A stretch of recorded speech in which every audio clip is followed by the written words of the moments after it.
Assalamualaikum warahmatullahi wabarakatuh. Kembali lagi dengan saya Winda Lindo. Di sini saya akan membahas latihan soal-soal tentang virus dan kingdom Monera. Kita langsung saja ke latihan soal yang pertama. Virus dapat dianggap sebagai makhluk hidup sebab virus A. dapat dikristalkan, B. dapat menduplikasi diri, C. kulitnya terdiri atas protein, D. tubuhnya terdiri atas DNA atau RNA, E. hanya dapat hidup dalam sel-sel hidup. Jadi jawaban yang paling tepat dari soal di atas adalah bagian D. Tubuhnya terdiri atas DNA atau RNA. Karena virus itu dikategorikan sebagai benda mati dan makhluk hidup.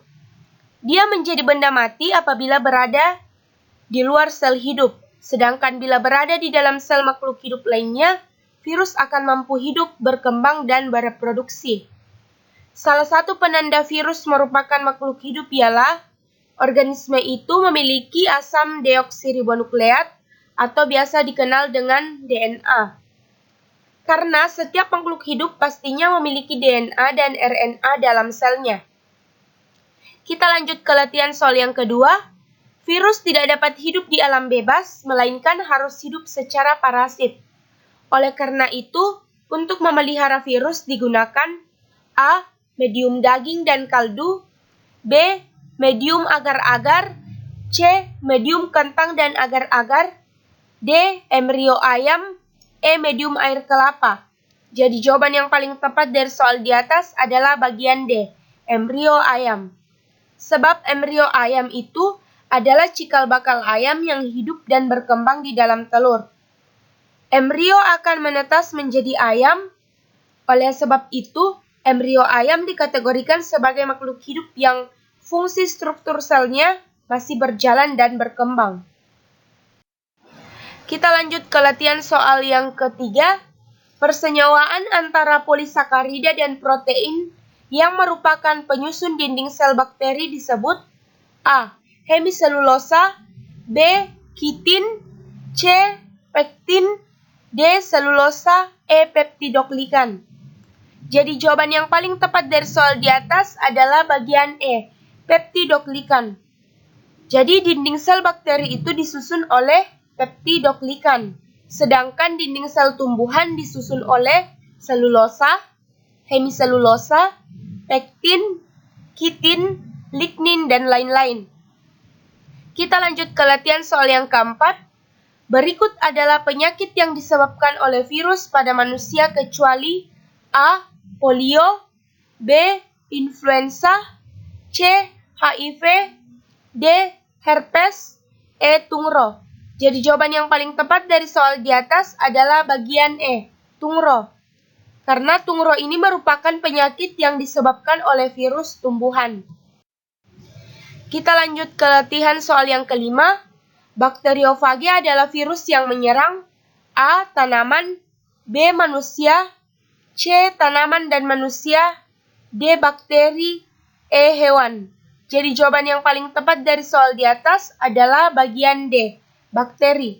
Jadi bakteriofagi adalah virus yang menyerang bakteri.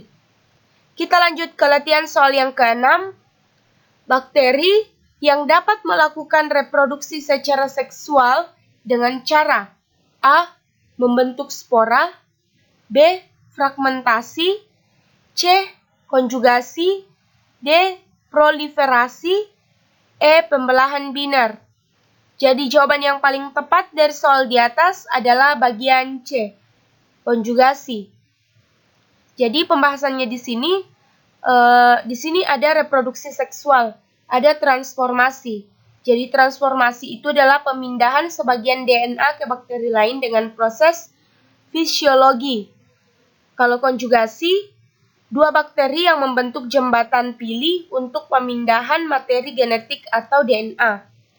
Transduksi, pemindahan materi genetik DNA dengan perantaraan virus atau phagen. Jadi, konjugasi itu adalah reproduksi seksual dengan cara pemindahan DNA antara dua bakteri secara langsung. Kita lanjut ke latihan soal yang terakhir. Makhluk hidup yang tidak dapat membuat makanan sendiri sehingga bahan makanan diperoleh dari makhluk hidup lain atau lingkungannya adalah A. Autotrof, B. Anaerob, C. Heterotrof, D. Bakteri, E. Aerob. Jadi jawaban yang paling tepat dari soal di atas adalah bagian C, heterotrof. Jadi heterotrof ini makhluk hidup tidak dapat mensintesis makanannya dari bahan anorganik sehingga dibutuhkan organisme lain baik secara saprofit atau secara parasit. Jadi jawaban yang paling tepat dari jawaban soal ini adalah bagian C, heterotrof. Demikian pembahasan soal dari saya tentang virus dan kingdom Monera. Semoga dapat bermanfaat bagi kita semua. Sekian dan terima kasih. Wassalamualaikum warahmatullahi wabarakatuh.